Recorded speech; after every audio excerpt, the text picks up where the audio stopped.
Many people picture lobbyists as corporate suits making shady backdoor deals with lawmakers to push their agendas. But that's not all lobbyists can be. According to local state and environmental leaders, everyone has the power to lobby and enact policy change. About a dozen Las Cruces residents met at the Southwest Environmental Center downtown to take part in grassroots lobbying training hosted by the Rio Grande Chapter of the Sierra Club. Volunteer Dan Lorimer formerly lobbied for the organization at the state capitol in Santa Fe. He says lobbying is just citizen participation. It's how democracy works, and the more citizen participation injected into a democracy, the better and more effective it works. Here in New Mexico, with our 2 million population, if democracy can work anywhere, it can work here.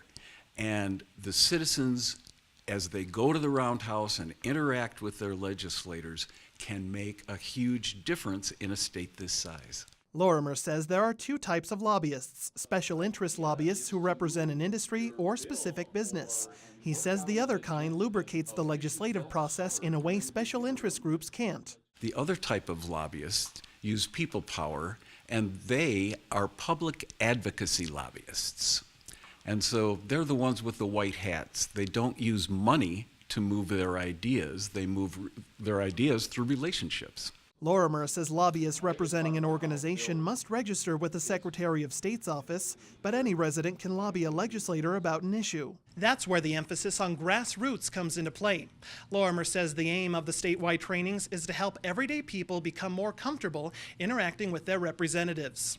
People like Faye Yerwit, a junior majoring in government and German at New Mexico State University. Yerwit says the skills taught at the meeting tie directly into her work as an intern for Environment New Mexico, a citizen-based environmental advocacy project based in Albuquerque. She says the group's focus on renewable energy at NMSU spurred her interest in how to communicate effectively with lawmakers. These are great skills for anybody. It's how to play the game, get people to listen to you, how to be informed. And I was so encouraged to hear that we are apparently the last citizen legislature and that we have more access than people realize. So as a young person who often hears other young people complain, like, oh, there's no point, it's all futile.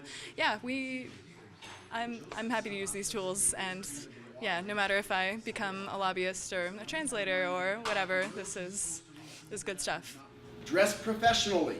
Democratic State Senator Bill Soules was on hand to provide attendees with a lawmaker's perspective of the process. Soules says both corporate and citizen lobbyists play important roles as public voices to influence state policy. All of them are part of the process of making sure that legislators have the information that they need and have how the public is viewing a particular bill or an issue.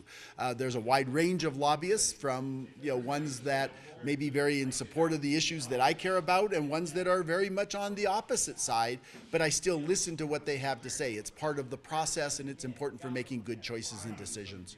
Soules says New Mexico is the only citizen legislature left in the country, which means lawmakers are unpaid. And they're just wandering around the halls up in the Capitol, heading to meetings. We don't have an entourage that protects us from the public. We don't have other people that are making sure of what our schedules. You don't have to go through 3 or 4 people to find us. Lots of times you'll run into legislators just going up and down the stairs when you're in the Capitol. They're very easy to find, very easy to talk to.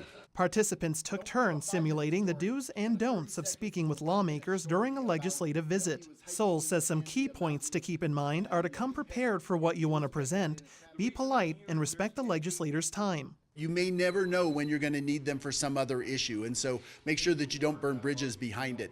But having a personal connection, telling your story is really important also for getting your issue across. For Yerwit, the chance to be part of change on a state level is something she's excited about and encourages other young people to get involved. There is so much more opportunity than you realize to influence people about the issues that matter to you and affect you every single day of your life, and that you can mobilize your base, your community, your friends, and that together we can make a difference. But actually, I don't know about save the planet, but we can do some real practical good.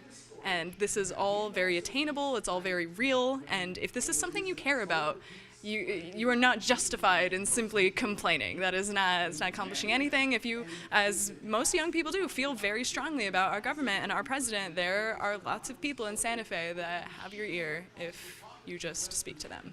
Organizers say forming those relationships plays a large role not only in driving policy decisions, but helping democracy work better. For KRWG Public Media, I'm Michael Hernandez.